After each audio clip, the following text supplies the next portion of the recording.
Amém. Obrigado, Felipe. Dá um aplauso, Felipe, aí, né, gente? Você viu? Meu Deus. Uau. Tá animado, irmão? E as irmãs? Quem tá mais animado, as irmãs ou os irmãos, hein? Eu só consigo ver quando a plateia se manifesta, né? Que bênção. Tá feliz com Jesus? Uau. Eu vi que, né, tivemos aqui uma ministração, já fui logo aqui no... O bom é isso, né? Você vai no Google, digita umas duas frases da música, já aparece para você. Já peguei a música aqui da apresentação, já mandei para o ministro de louvor, falei, conhece? Né? Já pus para frente, uma música maravilhosa. E a ministração fala sobre o derramamento de Deus, né? Sobre um avivamento. Eu sou um apaixonado pelo tema do avivamento. Eu conheço alguns tipos de pessoas: os que amam e querem um avivamento, os que acham legal, mas não têm coragem de buscar para viver, porque acham que não é possível, e aqueles que têm medo do avivamento. Tem crente que tem medo da presença de Deus, tem medo de perder o controle, tem medo das coisas talvez não saírem bem como ele planejava. Tem gente que vê a manifestação do Espírito Santo e fica assombrado. E isso é bíblico, sabia? Isso é bíblico, está na Bíblia. Atos no capítulo 2, a Bíblia diz que os discípulos estavam ali cumprindo uma ordenança de Jesus. Jesus havia dito: eu vou para o Pai, mas vocês devem permanecer em Jerusalém até que do céu venha o quê? O revestimento do Espírito Santo sobre a vida de vocês. Jesus já tinha então concatenado um plano. Ele falou: eu estou indo embora, mas vocês não vão ficar sozinhos, eu vou derramar sobre vocês o Espírito Santo. Então, o Espírito Santo ele veio para ocupar o lugar de necessidade que havia na vida dos discípulos pela presença de Deus. Amém? Estou certo? Jesus vai, mas o Espírito Santo de Deus vem. E em Atos no capítulo 2, você vai ver que o derramamento do Espírito foi tão forte, mas foi tão poderoso, que teve gente que estava ali do lado que achou que aquele povo estava bêbado. Ô, gente, pensa bem, se eles acharam que aquele povo estava bêbado, vocês acham que aquele povo estava como? Todo mundo sentadinho, caladinho? Como é que era? Não, eu não sei muito bem como era, mas eu sei que era algo que assombrava as pessoas, que deixava algumas pessoas perplexas. E eu acho que teve gente que não provou porque ficou com medo, teve gente que não provou porque assustou, teve gente que preferiu julgar do que provar. Eu amo avivamento. Quando a gente fala sobre mais profundo, é inevitável a gente pensar nesse derramamento de Deus sobre a nossa vida, sobre um avivamento. Esse ano lá na nossa igreja, nós estamos com uma placa assim, avivamento, bem grande, algumas letras grandes, porque esse é o desejo do nosso coração. Nós queremos que o avivamento tome a vida de cada pessoa. Sabe, muitas vezes a gente pensa em avivamento como esse retrato de um culto, de um monte de gente talvez fazendo coisas estranhas. Eu me lembro, há muitos anos atrás, eu era um adolescente e fui batizado no Espírito Santo, recebi o Espírito Santo, fui ativado em Deus para perceber a presença do Espírito Santo na minha vida. Eu não tinha essa consciência, e eu me lembro que eu achei coisas estranhas acontecendo, mas era a presença de Deus. Mas depois eu comecei a me acostumar com a presença do Espírito Santo, que Ele não é como nós, Ele está dentro de nós, Ele nos toca, e a presença do Espírito Santo é tudo que a gente precisa. Avivamento é sobre cada pessoa, não é sobre talvez uma reunião com um monte de gente manifestando a presença do Espírito Santo, mas muito mais do que isso, é cada pessoa na sua casa todos os dias, vivendo uma aliança com Deus e sendo avivado dia após dia na presença de Deus. Por isso ontem, na nossa primeira palavra aqui na nossa conferência, nós falamos sobre a importância da gente ter uma aliança com Jesus, uma aliança com Deus. Lembra? Deus tirou o povo do Egito debaixo de grande poder, mas o interesse maior de Deus não era mostrar o seu poder para o povo, mas levar aquele povo a ter uma aliança com Ele. Como é que está a sua aliança com Deus? Como está a sua aliança com Deus? O mundo vai tentar fazer você negociar a sua aliança, e sem aliança não tem avivamento. Mas perceba que o avivamento de Deus é derramado para que um propósito seja estabelecido. Deus manifesta o teu poder, chama o povo para uma aliança, mas porque Ele tem uma terra prometida para alcançar. Atos capítulo 2, o povo está reunido em um só lugar, os discípulos, e eles vão receber o Espírito Santo para que a partir disso eles preguem o Evangelho, eles espalhem o amor de Jesus, eles preguem Jesus Cristo para as nações. Então, se você ler o livro de Atos, você vai ver em Atos do capítulo 2 a manifestação de um avivamento, mas você vai ver nos próximos capítulos o que um avivamento faz. O que um avivamento faz? Ele sai das quatro paredes da igreja e ele toca as pessoas. Se nós formos egoístas no receber a Deus, Ele fechará a torneira. Lá na Central a gente costuma dizer que o avivamento ele tem que começar nas casas, no dia a dia de cada pessoa buscando a Deus. Ele vai se manifestar quando a gente se reunir nas nossas células ou nos nossos cultos, mas ele vai tomar as ruas e tocar as pessoas que estão longe de Deus. Você crê nisso? Quando alguém te falar o que é um avivamento, você vai dizer assim: avivamento é quando cada crente na sua casa vive uma vida de aliança com Deus. Quando esses crentes se reúnem numa célula ou em um culto, a manifestação do poder de Deus aparece, mas essa glória não fica dentro de quatro paredes, ela vai tomar as ruas, as famílias e as casas. Essa é a definição de avivamento. Então não há como a gente falar sobre mais profundo se nós não falarmos sobre mais longe. Nós temos que falar que a profundidade que Deus nos dá, ela nos leva ao cumprimento de algo grande. Ou seja, se você tem uma raiz muito superficial com Deus, aquilo que você vai realizar com a sua vida é bem pequenininho. Mas se você tem uma raiz profunda com Deus, e você está vivendo um avivamento com Deus, as nações te esperam. Essa é a proporção. A proporção do homem e da mulher que andam com Deus são assim. Quanto mais profundo ele está com Deus, maior é o alcance da sua obra, maior são as sombras da sua árvore, maior é aquilo que ele vai viver. E eu queria que agora você colocasse a mão no seu coração. Eu quero orar com você, porque ontem nós falamos sobre essa aliança, e hoje nós estamos dizendo que uma aliança leva a um avivamento, e um avivamento precisa ter um alvo, o avivamento precisa ter um cumprimento, o avivamento precisa alcançar alguém. O poder de Deus existe para curar o enfermo, para libertar o que está perdido, para pregar o evangelho para aquele que está longe. O avivamento existe não para o próprio deleite da igreja, mas para mudar o mundo. Senhor Deus, eu creio tanto nessa palavra, eu creio tanto, Deus, de que o Senhor está nos levando mais profundo, de que o Senhor está nos chamando a uma aliança, porque o Senhor tem algo a despertar e a fazer através das nossas vidas. Pai, eu já sei que esta é uma igreja que quer ganhar o perdido. Eu sei, Deus, que é uma igreja que quer ganhar o perdido, e hoje, Pai, eu quero pedir ao Senhor que através da Tua palavra, inspirada pelo Senhor, o Senhor potencialize aquilo que o Senhor quer realizar através da vida de cada um. Deus, eu quero nesta noite remover barreiras, eu quero nessa noite, Deus, retirar impedimentos. Pai, eu quero nesta noite, Pai, liberar esse povo para a maior colheita que esta cidade e essa região já viu. Não é a colheita da soja, nem do milho.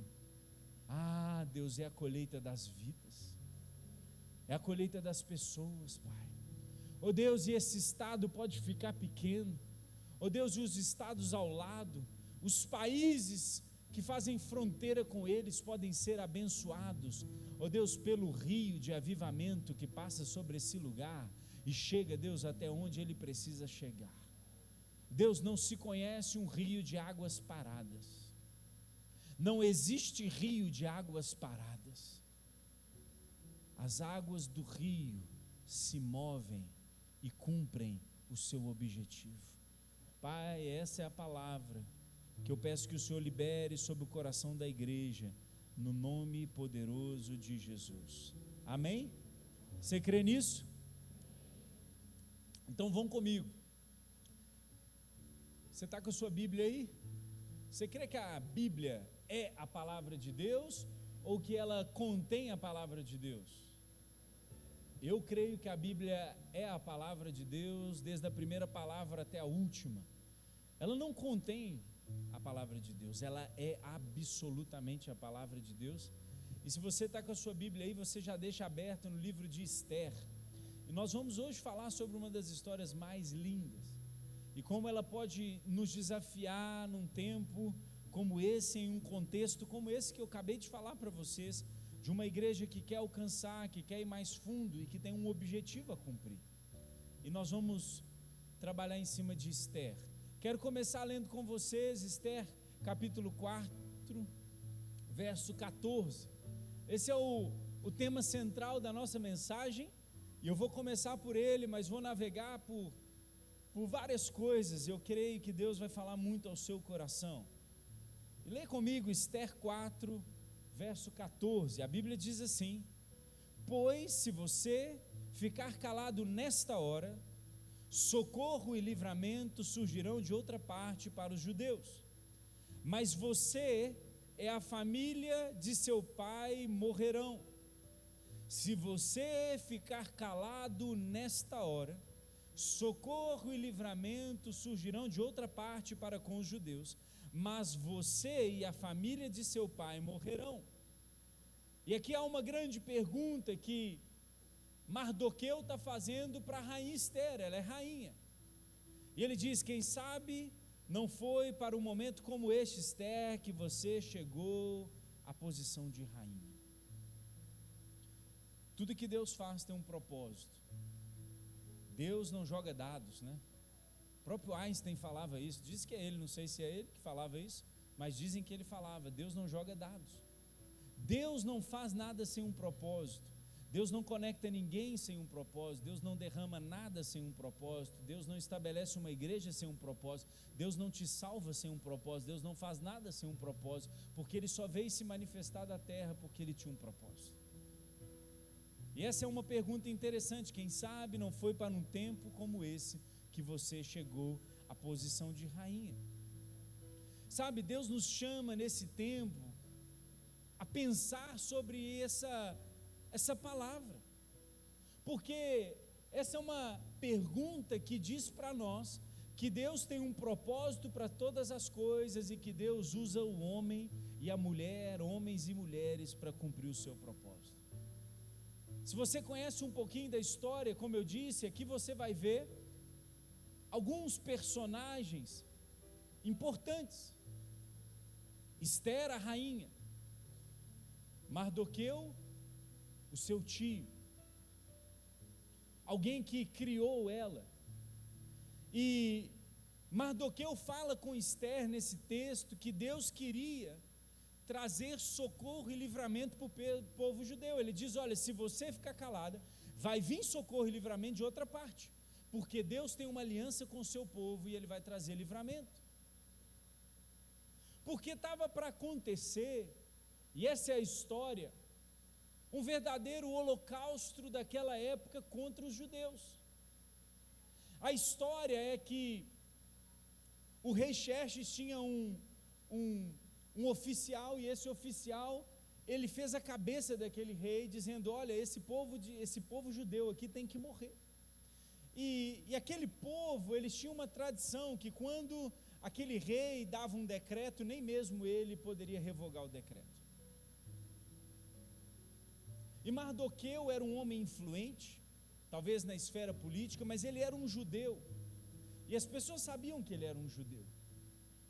E aquele homem, então, aquele oficial, ele está ali conversando com o rei, e ele fala: olha, rei, nós temos que acabar com esses judeus. E ele então está influenciando aquele rei a um verdadeiro holocausto daquele povo. como aconteceu no ano 70 depois de Cristo, quando 1 milhão de judeus foi massacrado pelos romanos. Ou como aconteceu, por exemplo, na Segunda Guerra Mundial, quando 6 a 7 milhões de judeus foram torturados e assassinados pelo regime nazista de Hitler. Algo semelhante, principalmente a isso que nós estamos recentemente vivemos no nosso mundo, na Segunda Guerra Mundial, 1945, se não estou enganado, uma verdadeira chacina de 6 a 7 milhões de pessoas. Algo parecido como uma guerra que nós estamos vendo agora, onde pessoas são mortas. Era mais ou menos isso que estava sendo desenhado para acontecer. Mas Deus usa duas pessoas, Mardoqueu e Esther. Ele levanta a liderança, ele levanta homens e mulheres para trazer salvação para aquele povo. E eu sempre penso que Deus quer trazer salvação, livramento, graça sobre as pessoas. Eu creio que Deus quer nos usar, como Ele já tem usado, mas eu ainda acho que nós estamos vivendo pouco do potencial daquilo que Deus tem, e a primeira pessoa que precisa ouvir sou eu. Deus quer nos usar mais. Talvez a gente já realizou alguma coisa, mas a própria palavra de Deus diz que esquecendo das coisas que para trás ficam, eu vou para o alvo, eu vou para frente. Talvez você diga, mas eu já preguei muito o evangelho. Você está morto? Não. Então está na hora de pregar mais. Ah, mas eu já fiz muitos discípulos. É mesmo? Glória a Deus. E o futuro? E por acaso acabou a quantidade de gente para a gente pregar? Não. É mais ou menos esse o sentimento que eles estavam ali. Deus queria usar eles. Nada é mais lindo do que ver a transformação na vida de uma pessoa. Eu vou dizer para um crente, nada que ele alcance na sua vida é mais gratificante do que ser usado por Deus para transformar a vida de uma pessoa. Nada vai te dar alegria verdadeira e profunda quando você vê alguém que era de um jeito e agora é de outro jeito, pelo poder de Deus. Nada vai te trazer mais realização, nem o seu trabalho, nem qualquer título que você alcance, nem qualquer coisa que você faça vai te trazer mais satisfação e alegria do que quando você vê uma pessoa se arrependendo e mudando de vida. Por isso esse é o alvo da nossa vida, esse é o papel da igreja. Usar a sua influência, a sua mão, os seus pés, os seus recursos para alcançar as pessoas. É muito mais, gente, do que a igreja cheia, é muito mais do que querer multiplicar uma célula, é sobre conectar as pessoas à eternidade com Deus, é mudar eternamente a história das pessoas, e isso é maravilhoso. Mas eu quero te perguntar, o que é necessário para que a gente veja essa mudança acontecendo na vida das pessoas? O que é necessário para a igreja de Ariquemes, o que é necessário para a Central, o que é necessário para mim, o que é necessário para o Tiolho, o que é necessário para cada um de nós, para que a gente veja essa transformação acontecer? Sabe, eu quero pegar essa história de Mardoqueu e Esther e falar sobre alguns princípios que a gente deve observar nessa história.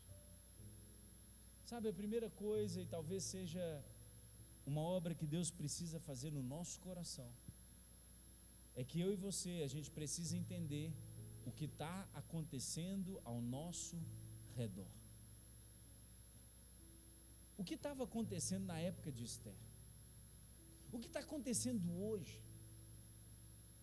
Você consegue ver além da sua rotina? Você consegue parar e ter uma visão assim do mundo, da sociedade, das crianças, dos jovens? Você consegue olhar de longe e ver o que está acontecendo? Esther no capítulo 3, eu vou ler com você do verso 6 até o 15.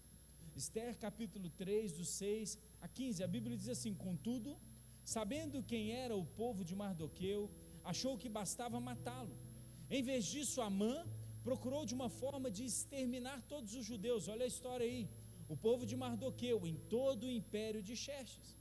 No primeiro mês do 12º ano do reinado, no mês de Nisá, lançaram o pur, a sorte, na presença de Amã, aquele oficial que estava ali batendo de frente com Mardoqueu, para escolher um dia e um mês para executar o plano, e foi sorteado o 12º mês, o mês de Adar.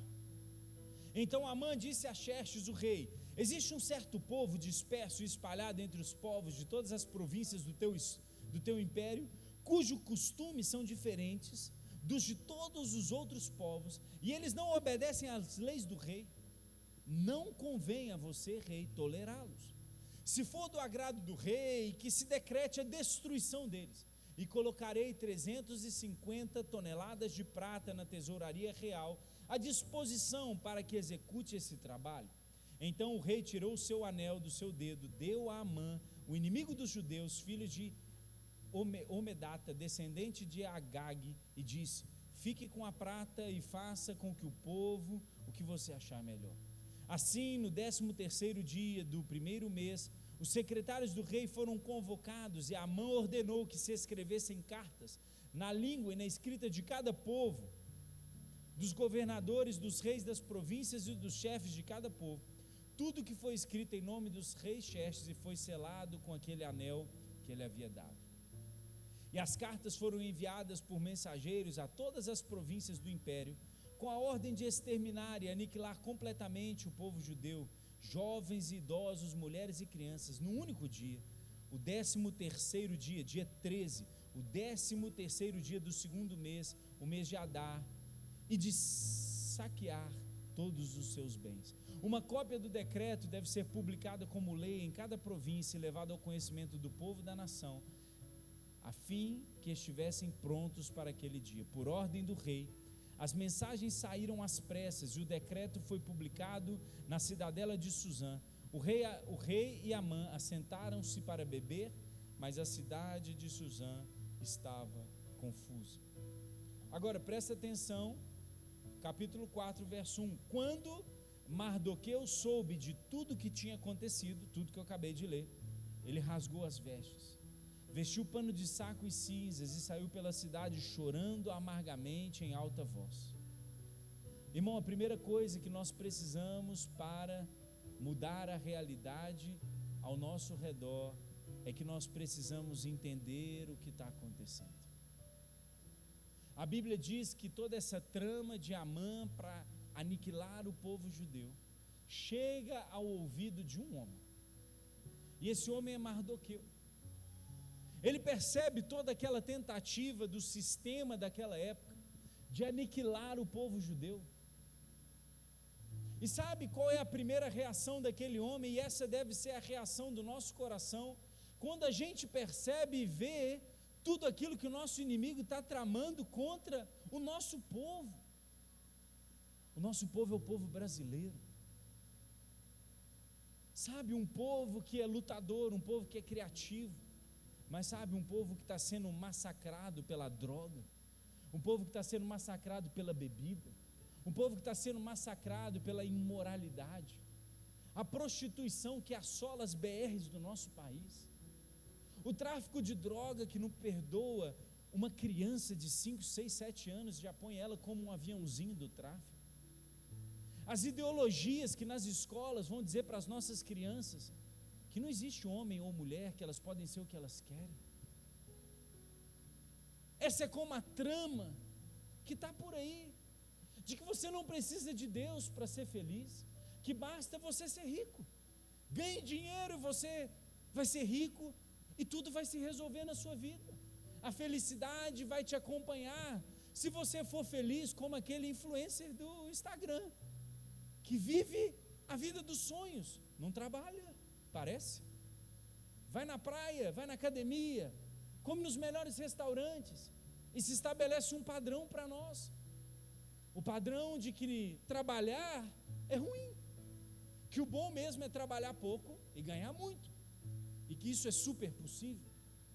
E toda essa trama que nós vamos vendo nos nossos dias para afastar o povo de Deus é como aquela trama que estava acontecendo, e Amã ali com o rei influencia ele de tal modo que ele decide então e autoriza e empresta o seu anel para aquele oficial, e ele diz: olha, no 13º dia do segundo mês os judeus vão todos morrer. Há uma trama contra as pessoas. A Bíblia diz que o Satanás, que é o nosso adversário, ele anda ao derredor procurando as suas presas, procurando alguém que ele possa tragar, e ele tem jogado pesado. Mas perceba, a primeira coisa que nós precisamos é perceber o que está ao nosso redor. E Mardoqueu, quando ele vê o que está acontecendo, qual é a reação dele? Ele rasga suas vestes. Eu creio que é um tempo de nós, como homens e mulheres de Deus, nós nos entristecermos por aquilo que acontece aí fora. Sabe, a vida com Deus dentro da igreja é uma bolha maravilhosa. Você tem tudo. Você passa dificuldade, mas Deus é o seu provedor. Você está passando lutas, mas Ele é aquele que vai com você. Você chora, mas na outra manhã Ele te dá alegria. Não é assim a vida com Deus? Você passa pelas circunstâncias, mas Ele abre o mar para você passar. Tem muitas lutas, tem, mas nunca se vê um justo desamparado na terra, a Bíblia diz. Eu nunca vi o justo mendigar o pão, por quê? Porque Deus é o nosso provedor, e aquele que anda com Deus tem sim a graça de Deus sobre a vida dele. Mas basta a gente ir para fora e olhar além das lentes que essa sociedade, esse tempo colocaram para nós, onde a gente vê as pessoas felizes na internet, mas não sabe e não quer saber muitas vezes o que está acontecendo verdadeiramente lá dentro. Mardoqueu rasgou as suas vestes e ele começou a chorar. E ele chorava amargamente em alta voz. Você tem reagido assim? Sabe, eu me constranjo tanto diante dessa palavra, porque às vezes eu acho que falta lágrimas nos meus olhos. Está faltando lágrimas nos meus olhos. Às vezes eu vou vivendo a vida e vejo uma pessoa na rua e talvez isso não me toca. Eu vejo o meu vizinho de porta, ele e a esposa compraram um apartamento, e eu vi eles um dia, mas passado algum tempo eu fiquei sem ver ele, e eu achei estranho aquilo, né? Mas a gente não tinha tanta intimidade, porque ele tinha mudado lá para o prédio há pouco tempo, e um dia nós estamos indo para a igreja, eu e minha esposa e minhas filhas cedo, nós estamos indo para a igreja, eu encontro a vizinha, perguntou: onde é que você está indo? Eu estou indo para o centro espírita. Eu falei: meu Deus do céu, a mulher, minha vizinha, está indo para o centro espírita, em vez de ir para a igreja comigo? Aquele dia eu fiquei abatido, e depois daquele dia eu falei com a Dani: amor, nós temos que dar um jeito de trazer ela para a célula na minha casa, ela mora na porta da frente, não ia na célula de jeito nenhum. E um dia ela foi, e a gente começou a conversar, eu falei: seu marido? A gente divorciou. Uma pessoa morava na porta da minha casa, se divorciou por adultério do seu marido com ela. Ela chorou noites a fio, de tristeza, sem saber o que fazia, vivendo depressão, tomando remédio atrás de remédio, indo para o centro espírita no domingo, e na casa, na frente da porta dela tinha a casa de um pastor, e eu não fiz nada, porque eu não sabia. E quando eu me lembro dessa história, eu vi que quando eu soube, aquilo mexeu comigo, mas talvez eu tinha que ter ido antes até ela, porque eu não bati na porta antes, porque eu não me preocupei antes, porque eu não saí da minha caixinha antes. E quando eu olho a reação de Mardoqueu, diz que ele rasgava as vestes, e ele dizia: isso não pode acontecer. Tinha uma indignação no coração dele. Nós temos que ter uma indignação com o que estão fazendo com as nossas crianças, nós temos que ter uma indignação que estão roubando os nossos jovens, nós temos que ter uma indignação com tanto casamento acabando, nós temos que ter uma indignação de um país que tem 30% de crente, mas cadê tanta gente ainda longe de Deus? E Mardoqueu rasga as suas vestes, e aquilo era um sinal de alguém que estava rasgando o seu coração.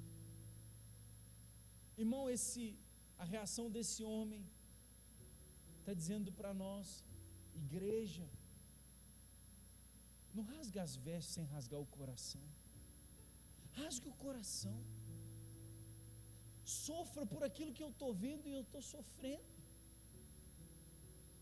Aquele homem, ele fez algo que para mim precisa ser a reação nossa, frente a tanta necessidade de gente que não conhece a Deus. Rasgar o nosso coração. Irmão, eu creio que a primeira coisa é ver a realidade E Deus quer te dar um coração capaz de ver a realidade atrás das lentes desse mundo.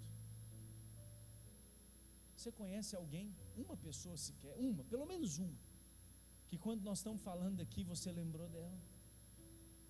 Alguém que está precisando de Jesus. Qual foi a última vez que você chorou por essa pessoa? Eu sempre falo isso na minha célula. Eu, pela graça de Deus, toda a minha família é convertida. Mas um dia eu estava conversando com um irmão e falando sobre isso, sobre ele rasgar o coração dele. Falei: irmão, você tem gente que é sangue do seu sangue, que se amanhã for embora, já era. Você tem gente da sua família que não conhece a Deus. Rasga as suas vestes, vai chorar por essa pessoa, porque o que está em jogo é o destino eterno dela. E Mardoqueu tinha essa dimensão. Ele começou a chorar porque ele falou: se essa ordem se executar, será uma chacina sobre o povo de Deus e o povo que eu amo. Você tem pessoas na sua família, um irmão seu, uma irmã, um pai, uma mãe, um tio, uma tia, um sobrinho, que ainda não conhecem Jesus? Você tem um colega de trabalho, rasgue as suas vestes, porque o rasgar as vestes era demonstração daquilo que precisava tocar o coração. Ninguém se move sem um coração que já se moveu. Ninguém ama alguém na prática se não amou primeiro aqui no coração. Ninguém faz na prática algo se aqui dentro o coração já não se inclinou. A primeira coisa é que nós temos que saber o que está acontecendo. A segunda coisa é que nós precisamos nos identificar com aquilo que está acontecendo. Mardoqueu não apenas estava consciente da realidade do perigo, mas ele estava sensível e se identificou com aquilo. Você já ouviu aquela expressão: coloque-se no sapato dos outros? Essa expressão tem aqui? Ou não? Não? É como: se coloque na posição do outro, se coloque no lugar do outro. Mardoqueu calçou o sapato daquele povo e sentiu a sentença de morte estar sobre eles. Imagina uma pessoa, gente, sem Jesus. Você consegue imaginar? A pessoa acordou. A primeira pergunta que ela devia fazer é: para que eu estou vivendo? Eu estou vivendo para trabalhar. E vai trabalhar. Aí trabalha 1 ano, 2, 3, 4. Aí um dia o chefe chega e manda ele embora. Acabou a vida. Não, eu vivo para quê? Vamos tomar uma para esquecer. Entende? Alguém que está andando sem Deus, está andando sem destino, está perdido, não tem o que fazer, a vida não tem sentido. Sabe o que eu mais pensava quando eu era jovem? Ainda sou, né? Muita gente falou que eu tinha até 20 e poucos anos. Eu estou precisando voltar mais aqui, sabe? Porque eu rejuvenesci nesse lugar, amém? Mas quando eu tinha 12, 13 anos, sabe o que eu pensava? Eu pensava assim: eu vou viver minha vida, acordar todo dia, trabalhar, pagar boleto, 1 boleto, 2 boletos, 3 boletos, 4 boletos. Sabe aquele negócio de pagar boleto? Você não gosta, né? Nem eu.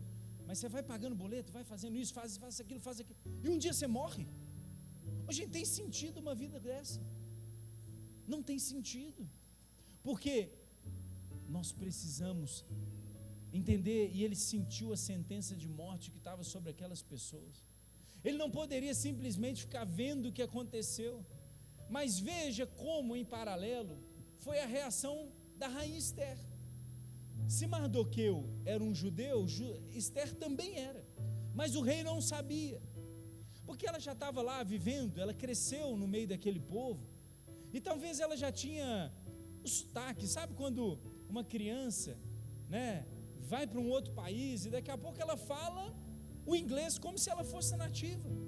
E talvez Esther era assim. Ela já estava tão assim habituada, ela já tinha tanto a cultura, ela talvez falasse de uma maneira que ninguém desconfiava que ela era. Então o rei mandou matar a rainha que ele tanto desejou, porque ela era linda, ela foi escolhida porque era linda, sem saber. Mas veja qual foi a reação de Esther. A Bíblia diz em Esther 4:4, quando as criadas de Esther e os oficiais responsáveis pelo harém lhe contaram sobre Mardoqueu, ela ficou muito aflita e mandou-lhe roupas para que ele as vestisse, tirando o pano de saco.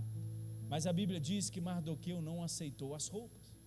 De um lado nós temos Mardoqueu consciente do que está acontecendo, sensível, preocupado, clamando a Deus, mas do outro lado nós temos Esther, que de certa forma mostra talvez a nossa posição muitas vezes, tranquilos no palácio real, sabendo do que está acontecendo, mas querendo simplesmente resolver o problema. Ela não estava tão preocupada em salvar os judeus, ela queria só dar roupas para o seu tio. Afinal de contas, vai ficar andando de pano de saco. E ela manda roupas, mas Mardoqueu diz assim: eu não quero roupas. Sabe, eu vejo que talvez Esther é como a gente às vezes na igreja. A gente quer ajudar, mas a gente não quer se envolver pessoalmente ao nível de isto custar a nossa vida. Quando estourou a guerra na Ucrânia, agora recente, né? Faz talvez 1 mês e meio, 2 meses. O GKPN, que é um grupo de igrejas, de conexão de pastores, ao qual a nossa igreja faz parte, pastores amigos, nós recebemos a demanda. E o pastor Elias Dantas, que é um brasileiro que trabalha essas igrejas todas e une esses pastores, ele falou: nós temos que fazer alguma coisa. E sabe qual é a parte mais fácil de você participar e ajudar um povo nessa hora? Mandar dinheiro. É muito fácil, gente. Chegou lá na igreja: gente, vamos levantar uma oferta, porque os nossos irmãos na Ucrânia estão precisando, porque eles têm que sair das suas casas, eles não têm nada, eles não têm dinheiro, eles não têm onde ficar, eles não têm destino, e a igreja contribuiu de maneira maravilhosa, e nós levantamos uma grande oferta, e várias igrejas no mundo todo levantaram ofertas, e com essas ofertas, nós tiramos famílias da Ucrânia, levamos para a Polônia, para a Romênia, pagamos ônibus para tirar.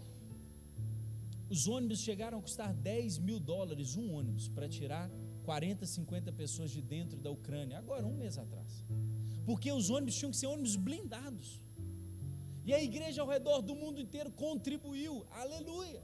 Mas essa é a parte mais fácil, gente. A gente dar algo que não nos custa a nossa própria vida, é tranquilo. Muito mais difícil é um envolvimento que leva a gente a correr algum risco. Muito mais difícil é um segundo investimento. Sabe, eu creio que às vezes muitos crentes e muitas igrejas sabem do que acontece, mas não conseguem realmente mover o seu coração em compaixão, como Mardoqueu fez. E às vezes estão como Esther, que enviam coisas, mas quando é que você vai enviar a coisa mais importante que você tem, que é a sua própria vida? O seu próprio fôlego, o seu próprio tempo, o seu próprio amor. Nós precisamos que algo desperte dentro de nós. Nós precisamos que algo mude dentro da nossa vida. Eu falei hoje à tarde, eu era um jovem, eu não me importava com ninguém, eu não me importava com o perdido. Eu tinha uma vida boa, nasci num lar cristão, me converti cedo, eu tinha tudo, eu tinha um ambiente seguro, eu tinha uma família maravilhosa, meus pais foram sempre bem casados, minhas irmãs tudo bem, a vida toda maravilhosa, nunca tive nenhum problema grave. E sabe o que isso fez comigo? Isso deu para mim, em vez de uma gratidão e uma vontade de servir a Deus, deu um coração frio, porque eu olhava para as pessoas e eu não sentia a dor delas, nem a necessidade delas. Eu estava como Esther no palácio real, mas eu não tinha o coração de Mardoqueu. Eu não tinha um coração que me fazia sair da minha zona de conforto. Sabe, nós temos que ter a consciência da tragédia que é viver sem Jesus. É uma dor profunda, é um ódio, uma angústia, uma insegurança e um desespero. Você não ter um destino eterno, você morrer de medo da morte, você andar o tempo inteiro achando que se você não for capaz de empreender sua própria vida, você, imagina a angústia, gente, imagina você viver a sua vida inteira angustiada, como que eu vou fazer amanhã, como eu vou criar meus filhos? Eu não vivo assim, eu vivo em paz, porque eu sei que Deus vai à minha frente, eu sei que Deus vai cuidar de mim, eu sei que Deus vai me dar a provisão. Agora imagina você viver sem. E talvez tenha alguém aqui que está nessa noite e ainda está vivendo assim, sem Jesus. Você precisa entregar sua vida para Jesus hoje. Você não pode ir embora desse lugar sem entregar sua vida a Jesus. Chega de andar nessa angústia. Há um filme muito interessante. Quantos aqui já assistiram O Menino do Pijama Listrado? É um filme. Quem não assistiu, pega uma toalha e vai assistir. Porque o mínimo que vai acontecer, e eu espero que aconteça, porque se não acontecer, meu irmão, aí o negócio está feio, é você chorar. E essa história é muito interessante. É a história de um menino de talvez 6, 7 anos. Ele é filho de um oficial nazista alemão. E ele mora numa linda casa. Sabe aquelas casas de filme assim, do interior da Alemanha, uma casa linda, um jardim maravilhoso. A sua mãe era como assim uma socialite da época, sabe? Tudo que ela fazia é fazer jantar para os oficiais e tomar o chazinho da tarde, conversar um monte de bobeira lá, e ela ficava lá curtindo a vida, dando ordem nas suas servas. E esse menino então cresce nesse lugar, o pai um oficial e a mãe curtindo a vida, e eles estão ali vivendo tranquilos, como se nada estivesse acontecendo. Ele às vezes sentia um cheiro estranho ao redor da sua casa, mas não entendia que cheiro era aquele. Mas a vida continua, afinal de contas está tão gostoso, a caminha quente, a comida na mesa, as festas, e é só alegria. Mas esse filme vai contar a história desse menino, que um dia esse menino sai para desbravar. Ele gostava de passear ali no jardim da casa, mas nesse dia ele decide ir um pouco além. Ele vê um rio, e ele decide então cruzar esse rio. Coisa normal de menino, se aventurar pela natureza, sabe? Quando você vai andando e admirando, e quando você vê, você foi além daquilo que você costumava ir. E ele chega num lugar e ele vê um arame farpado. E do outro lado do arame farpado ele viu um monte de gente de pijama, mas não eram pijamas, eram os uniformes que os judeus usavam nos campos de concentração. E aquele menino chega ali, ele vê todo mundo de pijama, carequinha, magro, e ele não entende nada, porque ele estava vivendo dentro do palácio real, e ele não sabia que a poucos metros, quilômetros da sua casa, diariamente, aquele cheiro era dos judeus sendo mortos e depois queimados. E a história vai se desenrolando de maneira que naquele dia ele, desse lado do arame, ele conhece um outro garotinho, da mesma idade que ele, e eles começam a desenvolver uma amizade. E ele vê aquele menino chorando, e ele todo feliz, porque a vida dele era maravilhosa. E ele então começa todos os dias ir ali conversar com aquele menininho, e ele começa a levar um chocolate, eles começam a contar a história, até um dia que a inocência daqueles dois garotos leva aquela história a um novo nível.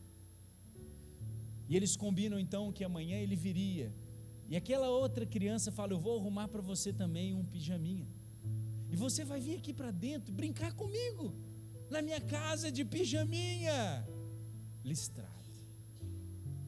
E a história conta que naquela manhã aquele menino vai, e naquele dia ele passa, ele dá um jeito, eles cavam, e ele passa e entra dentro do campo de concentração.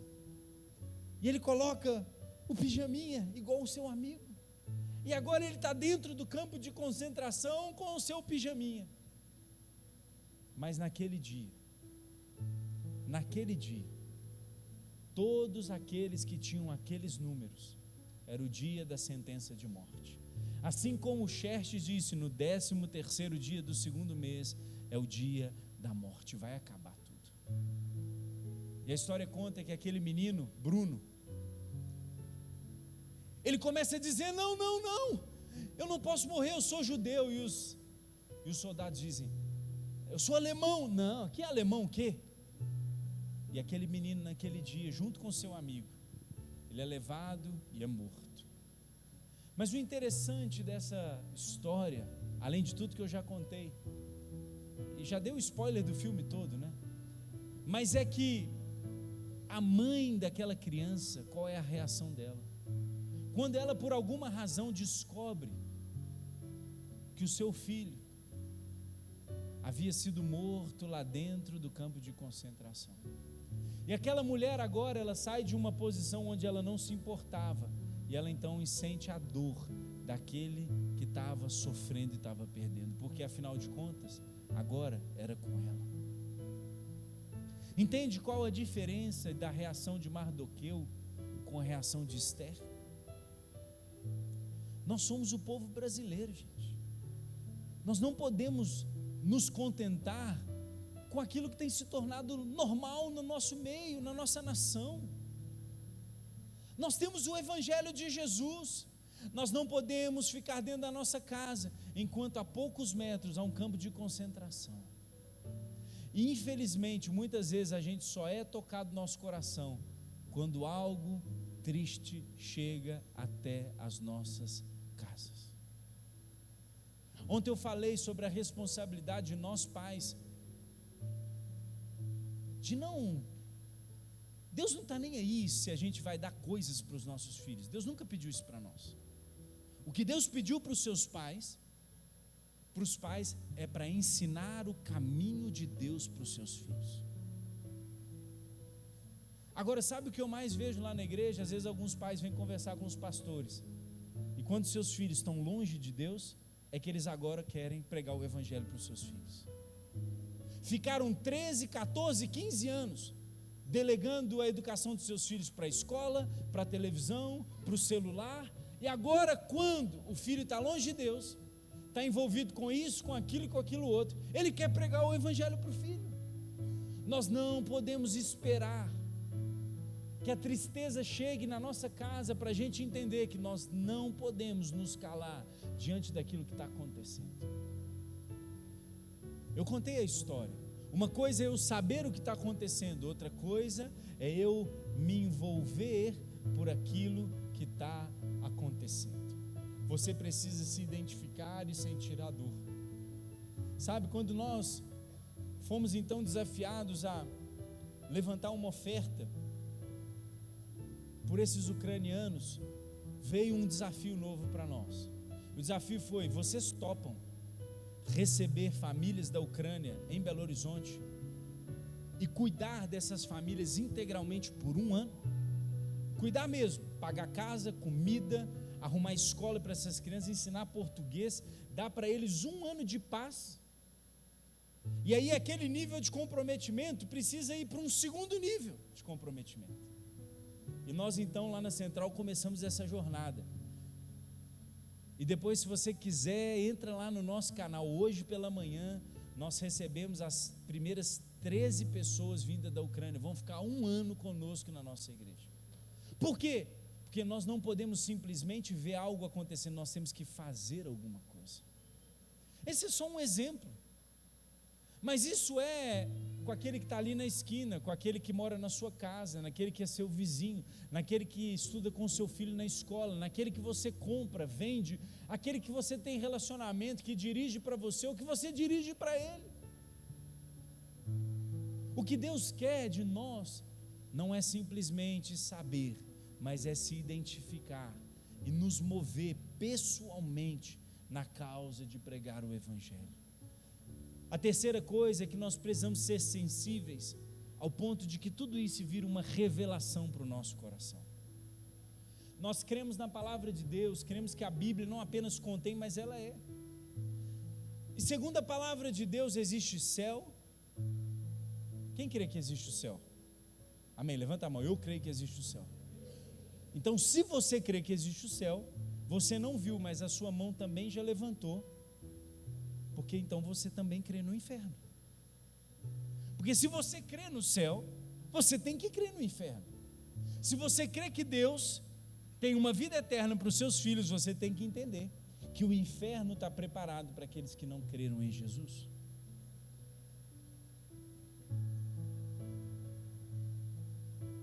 E a igreja é a esperança do mundo. A igreja, um crente pregando a palavra de Deus, É a única forma de alguém poder escolher por Jesus e mudar o seu destino do inferno para os céus. Gente, o céu é terrível, o inferno é terrível. Se a gente acha que uma guerra é ruim, imagina o inferno. Uma guerra pode acabar. Se a gente acha que perder alguém é terrível, e é, mas sabe, Deus nos dá graça a superar isso.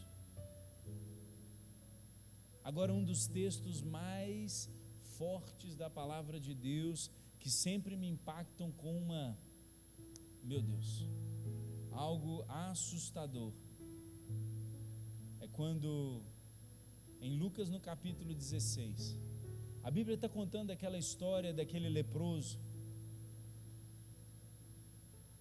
Lázaro,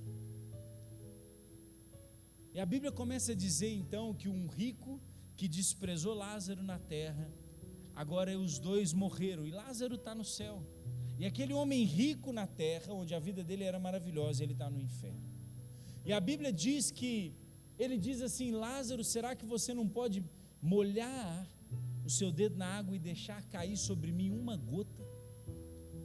Esse é o destino daquele que está longe de Deus, um lugar de tamanho desespero, que uma gota de água seria a maior realização de todo o tempo. E infelizmente, hoje, enquanto nós estamos aqui nessa reunião, pessoas estão partindo sem Deus e eternamente ficarão longe de Deus. E é nesse contexto que Mardoqueu aparece com aquela pergunta, e ele diz: Esther, será que não foi para um tempo como esse que Deus te colocou onde você está? E eu quero te fazer essa pergunta: será que não foi num tempo como esse que Deus te colocou onde você está? E eu te pergunto, onde você está? O que Deus colocou ao seu redor? Você está em uma empresa? Você está em um prédio? Você está em um bairro? Você está dentro de um ônibus, de uma ambulância? Você trabalha com pessoas? Eu não sei onde Deus te colocou, mas eu sei que todo mundo está em algum lugar. E a pergunta é a mesma pergunta que Mardoqueu fez para Esther, e o primeiro versículo que eu li: quem sabe não foi para um tempo como esse que Jesus te colocou onde você está, meu irmão? É a hora da maior colheita da história. Outro dia eu me assustei, porque meu pai falou assim para mim: Daniel, você tem aquele dinheiro guardado lá naquela previdência sua, né? Aí eu fiquei todo entusiasmado, falei: não, pai, estou guardando. Eu tenho esse costume, eu desde muito novo, eu sempre guardo um dinheiro para minha aposentadoria. Um dos segredos de você ter no futuro é você poupar no passado, é básico isso.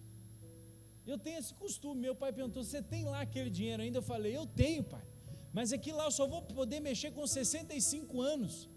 Aí ele olhou para mim e falou assim: nossa, você está encrencado então. Eu falei: por quê?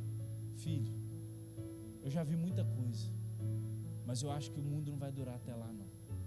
Eu não estou dizendo que ele está certo ou que ele está errado, mas eu estou dizendo que a impressão do meu pai é que os últimos dias chegaram. E realmente, esse tempo que a gente está vivendo de pandemia, rumores de guerra e tantas coisas acontecendo sobre a face da terra, indicam para nós que o tempo que nós estamos vivendo é o tempo do fim. A Bíblia diz que o tempo do fim seriam como dores de parto.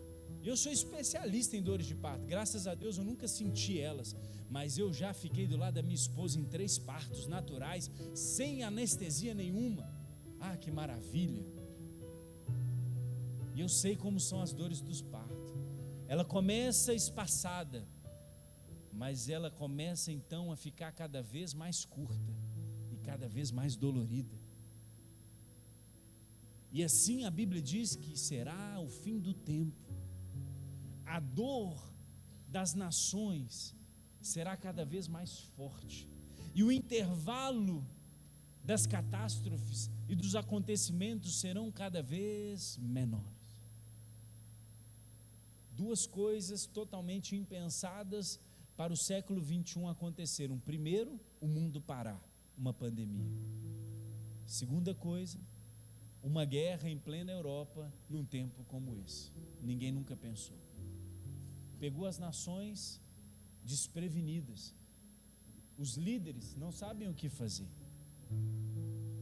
Irmãos, nunca se viu tanta maldade. Nunca se viu o mal, falar do mal com tanta alegria e com tanta clareza como nós vemos nos dias de hoje.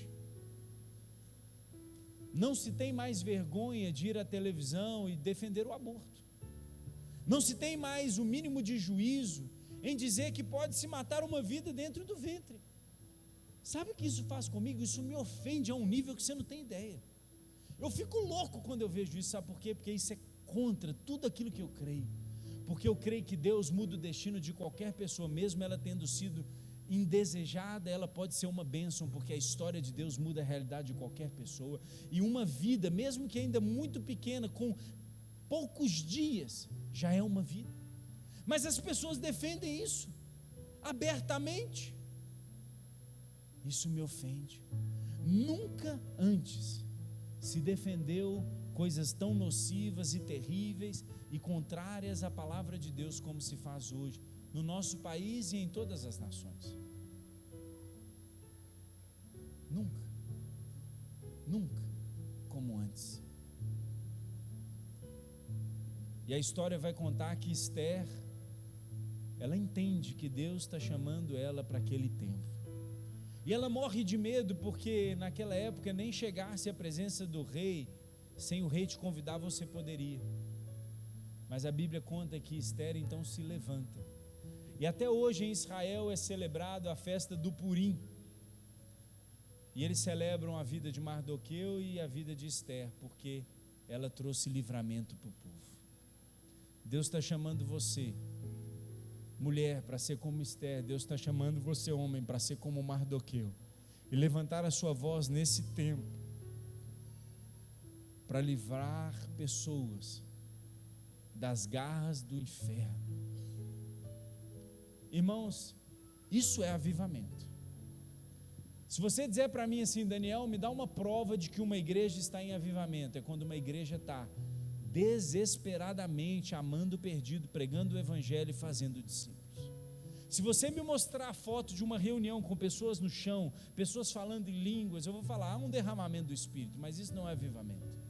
Porque para mim avivamento é quando tudo aquilo que a gente vive em Deus e com Deus chega até as pessoas que não conhecem a Deus. Vocês querem ir mais profundo? Você tem certeza?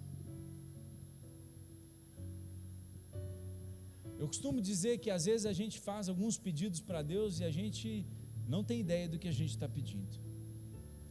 E se você veio para essa conferência dizendo, eu quero ir mais profundo em Deus, deixa eu te dizer, você quer mesmo? Então foi para um tempo como esse que Ele te chamou. Coloque a sua luz em cima do armário e vai brilhar a glória de Jesus. Coloque a sua luz à disposição do reino de Deus e vai tocar aquele que está perdido. Deixa a preguiça de lado, deixa o ressentimento de lado, deixa o Netflix de lado e vai fazer a obra de Deus, vai amar as pessoas, vai pregar o evangelho. E sabe, eu quero te desafiar, mais do que dar algo para que alguém faça, eu quero te desafiar você a fazer. Eu achei ótimo o desafio. No próximo sábado, eu não quero que simplesmente você diga assim, ô Felipe, o que está precisando lá para fazer a sopa? Eu dou tudo. Não, eu quero que você vá fazer isso. Porque dar é bom, mas dar e fazer é muito melhor. Abençoar o povo da Ucrânia é legal, mas trazer eles para dentro de casa, cuidar, amar, pagar as contas, pregar o evangelho, fazer tudo mais, é muito melhor. Sabe, há uma expressão que algumas pessoas que mexem com investimento na bolsa, eles falam, chama skin the game. Ou seja, você colocar a sua própria pele para provar aquilo que você acredita. Assim foi Jesus. Jesus falou para que ninguém tenha dúvida daquilo que eu vim fazer, e para que nenhum discípulo meu, hoje e eternamente, duvide do meu maior alvo. Eu vou morrer na cruz por cada pessoa, e eu vou sacrificar com a minha própria vida para que outros possam viver. E muitas vezes eu gosto de ouvir uma ministração do Juliano Som, que ele diz assim: para que outros possam viver, vale a pena morrer. E o morrer que ele está dizendo não é uma morte literal. Ele está dizendo: para que outros possam viver, vale a pena eu me entregar completamente e morrer para mim mesmo. Irmão, quem sabe não foi para um tempo como esse que Deus te colocou onde você está. Quem sabe não foi para um tempo como esse que Deus te chamou para ir mais profundo.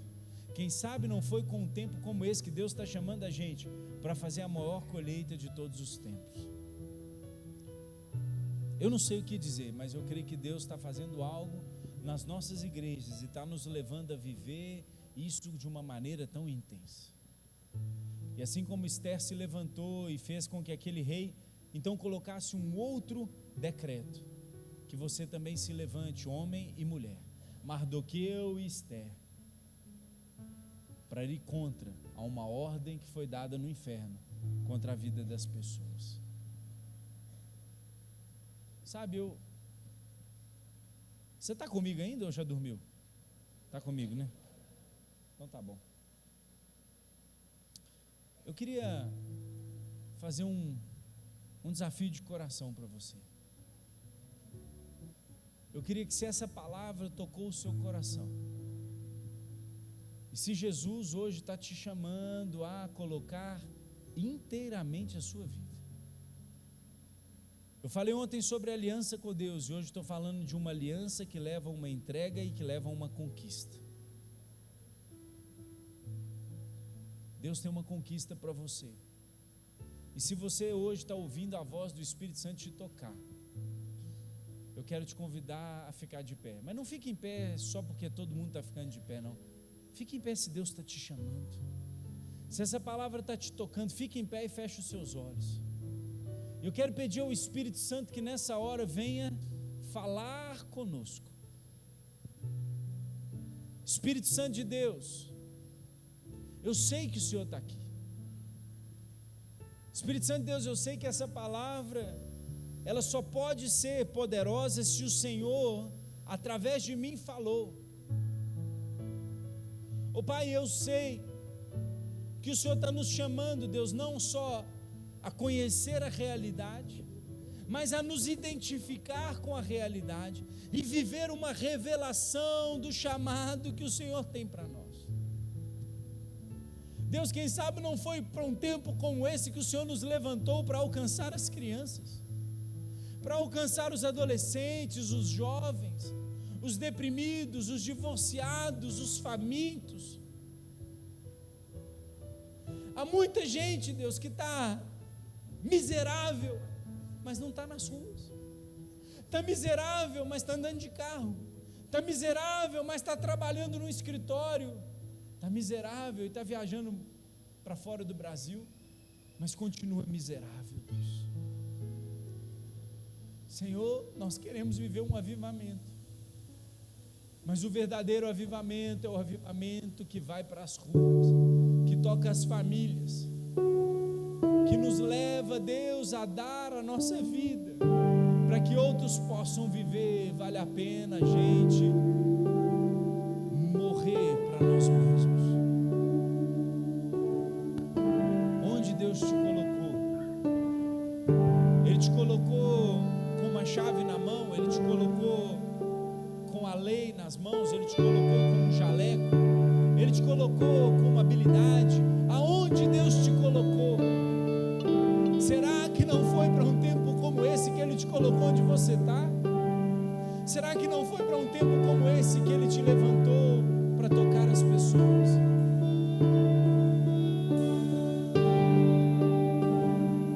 A igreja é a esperança do mundo. Nós somos aqueles que podem, em nome de Jesus, fazer uma obra extraordinária.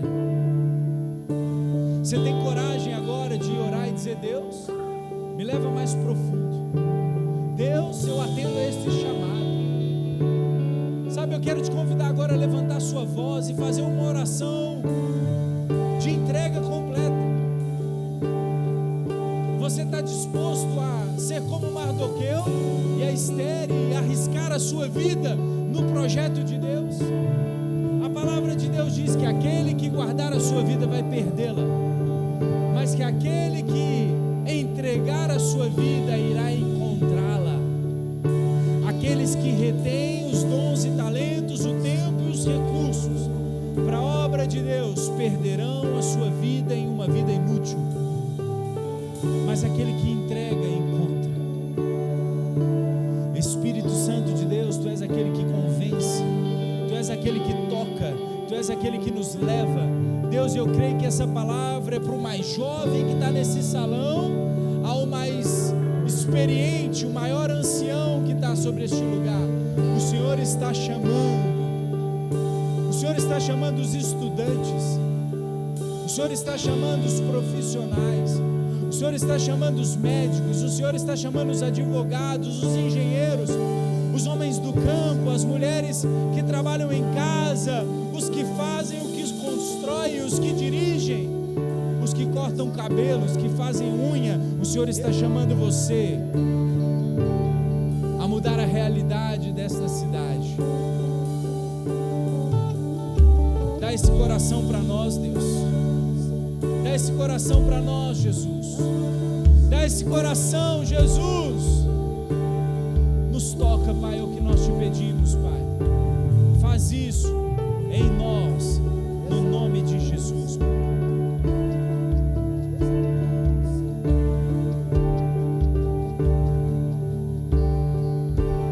Se entrega na presença de Deus. Comece agora a pensar onde Deus te colocou, o que você pode fazer. Se imagine agora abrindo a sua boca. Se imagine agora oferecendo uma oração. Se imagine agora quebrando o protocolo e talvez liberando uma palavra que Deus colocou para você. Se imagine agora abraçando uma pessoa em um momento inusitado. Imagine agora você olhando com compaixão para aqueles que estão ao seu redor, no lugar onde Deus te colocou. Quem sabe não foi para um tempo como esse que Ele nos chamou. Nós somos Esther, nós somos Mardoqueu. É tempo da igreja se levantar para o verdadeiro avivamento. O avivamento que começa na intimidade com Deus e na aliança, que se manifesta quando nós nos encontramos em uma atmosfera de poder, mas que chega até o perdido, trazendo esperança e transformação. Ah, Deus, nos levanta, Pai, é o que nós te pedimos, Pai, no nome poderoso de Jesus.